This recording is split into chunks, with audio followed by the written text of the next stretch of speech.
Hey guys, it's me, Grift EU here, and today I'm talking about Freya. I wanted to give it a bit more time before I made a video on Freya because I didn't want to jump to conclusions because I had my feelings off rip, and then after probably a couple of days, my opinion changed actually, and I'm glad that I did make the video, and then I went back to my original opinion. So when Freya first came out, I was playing her and I thought, wow, this character is absolutely broken. Unbelievably broken. And then after a few days, I was like, okay, the hero's broken, but she's really, really hard to play effectively because she requires an interesting playstyle to make work. And now I'm just back there being, yeah, this character's just brain dead OP. So basically, I will say, here's the thing about Freya though. Freya is probably the only character I've seen released into Overwatch, probably ever, other than some of the original heroes, where I don't think she has a single design flaw.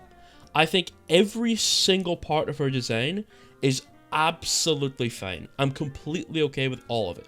That's very rare. That's extremely high praise from me. I think her design is very good, and I think there's absolutely nothing wrong with it. It's not got some fundamental flaw, it's not got something that's kind of broken about it, it's actually completely good in my opinion.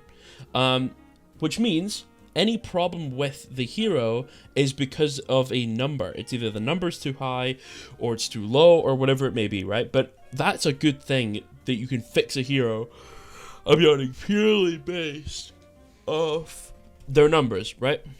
Because that doesn't happen very often. So my problem with Freya right now is she's 225 and she does too much damage. And that's generally where my problems lay. Because when you have a hero like Freya, who's 225, her playstyle becomes very wonky.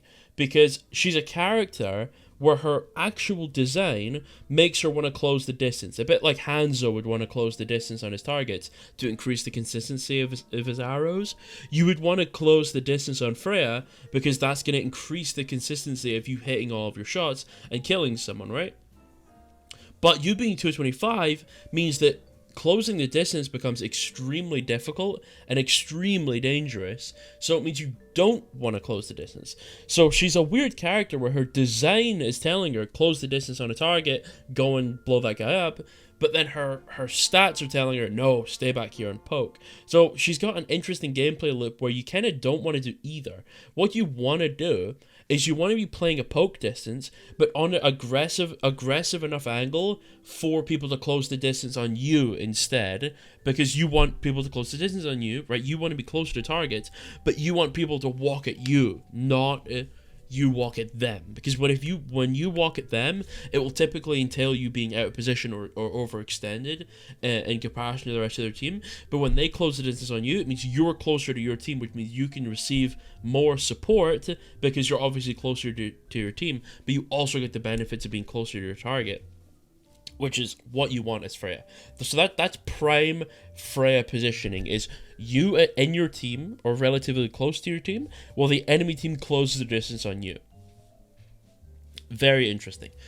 Another thing about Freya, is I think she does too much damage and she's too mobile. I think she's got too much of both. So personally, what I would do is I would decrease the amount of damage so the right click's not doing 130. I think it's way too much. And I think left clicks are doing a little bit too much too. And I would speed the projectiles up a little bit to compensate for the lower damage. I would bring her to 250 to compensate for the nerfed mobility. And I would probably add an extra second of cooldown onto her movement abilities, because right now it's a bit egregious. She is completely undiveable, right? And that's probably my biggest complaint with Freya right now, is that her mobility is so insane that Genji cannot touch this hero. Neither can Tracer, neither can Monkey or D.Va. She just runs away from them. Freya has no trouble getting away from anyone in the game. Really, the only thing that can kill a Freya is a hit scan. So we're back into the Pharah Echo territory, where it's a hit scan or bust. Sorry, I'm yawning. But it's hit scan or bust, you know what I mean? Like, you're either going to run a hit scan into Freya and kill her, or you're just going to accept that you're never going to kill her because of the fact you don't have one. She's too mobile for any projectile hero to consistently land any damage on her because her movement has no readability or a telegraph. There's no way to hit her outside of blind luck because you're essentially tracer blinking all over the place, which is quite hard to deal with. And by the way, the gameplay footage you're watching is crazy. Look how much damage I've got when I press tab next. Anyway, but yeah, so those are my actual issues with Freya. Is the damage output is a little egregious. I will say though, something that makes me really, really happy with Freya's design is she's entirely skill based, but that's a double-edged sword, right? She's not got any part of her kit that's necessarily cheesy, outside of like the fact that she does way too much damage, right? I've got 16,000 in 5 minutes. That's a little egregious. But she does so much damage. My issue with that, though, is the fact that she's so inaccessible to the casual player because she's so difficult to play, is that we're going to get another Sojourn experience where the devs look at the stats and they go, the hero is absolutely ripping lobbies apart in GM top 500 because she's so overpowered, but she's absolutely useless in gold because the average gold player isn't good enough to use them, right? So I'm afraid that we're going to get to the point where we did with Sojourn, where the devs are going to accept that they're okay making the hero really egregiously broken in Grandmaster to compensate for the fact that they're so bad in gold or whatever, right? I think that's going to end up being problematic. But yeah, so far I'm really enjoying playing the character, actually. I think she's a lot of fun. I think her being so skill-based is a lot of fun as well. We've been kind of getting used to hero releases being not necessarily like anti-skill, but definitely on the lower end of skill. I mean, look back to all the characters that met out. Like Juno was a great design. I absolutely loved Juno, but again, like Juno balls, right? She had up and her ult as well. She has parts of her kit that are, not to say brain dead necessarily, because that's not what they are, but they're on the simpler side to understand. You know what I mean? There's not a lot of mechanical thought or ability that goes into using Juno balls. You know, there's not a lot of game sense that goes into understanding when to use the Juno balls because it's pretty readable. But it's got plenty of telegraph, which is nice. But back to Freya, her right clicks are absolutely insane. I think the most of the issue with Freya's damage output comes from the shoot, blink, shoot, blink, shoot, blink. Do you know what I mean? And you're just dumping damage down range because you do 130 a bolt. That means you're 2-tapping a squishy, right? So, like, if you just see an Ana with her head poking out, bink, bink, and she's fucking done, so she's dead. It's so easy to just erase someone off the earth with this character. And that's my problem with Freya right now, is I think she's one of those characters that requires like a lot of mechanical skill. You need a lot of movement, you need a lot of aim, and you need a lot of positioning too, because you die real quick with that 225. 225 is no joke. You die fast. So she requires a lot. She's very skill-based, which is why I like her, but I think it's one of those things where once you kind of reach that threshold of you can aim, no one can compete with you at all. Like, you don't even need amazing aim to do it, right? Like, let's say like someone slightly above average is more than good enough to just delete an entire lobby essentially by themselves with how much damage she does. And that's my problem. It's just straight up too much damage, too much movement, right? Because I'm sure some of you, I have a lot of Genji players that watch me. I'm sure some of you have played Genji into Freya and gone, I literally cannot touch this character. And you can't. There's nothing you can do.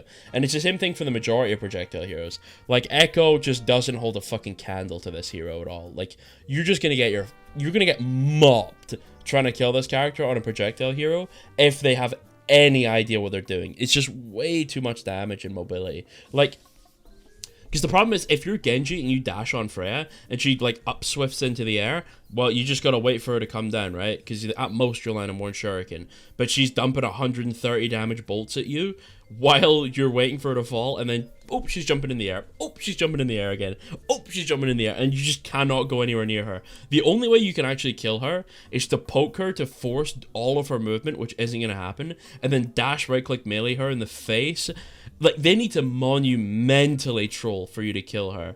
as Genji. And it's the same thing with the majority of other projectile heroes, you know, like a Torb ain't doing shit to this character. None of them are just laying down consistent enough damage. So to summarize, I think probably best DPS design they've done in a very, very, very long time. But I think she's majorly overtuned. But they're going in the right direction.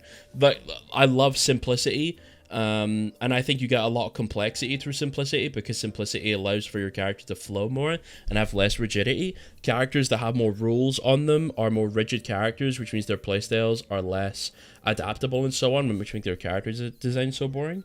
So when you get a character that's more simple, she's just damage and movement, you end up getting an actual really, really, really complex character, because there's so much you can do. There's so much human error to the character that's infinitely more interesting. So I honestly, praise to the devs. They did a great job. The only thing they've done wrong so far is overly buff her. She's way too strong. But other than that, they're doing an incredible job with Freya, and I'm very proud of the devs. And credit where credit is due, easily some of the best design they've done in probably since the game came out. And that's my opinion on Freya. I think you did a great job. I love you all. I'm going to keep playing this character and keep learning them. I will update if I change my mind on anything. But for now, yeah, broken OP, but very well designed. And I like Freya. Mwah. I hope you have a good day. Tell your closest people in your life that you appreciate them and you couldn't do anything without them. And that you want to play Jenga with them sometime. Okay, goodbye. Have a good day. Good day. Have a good day, sir. Have a good day, man. Goodbye. I love you. Goodbye. Goodbye. Goodbye. Goodbye.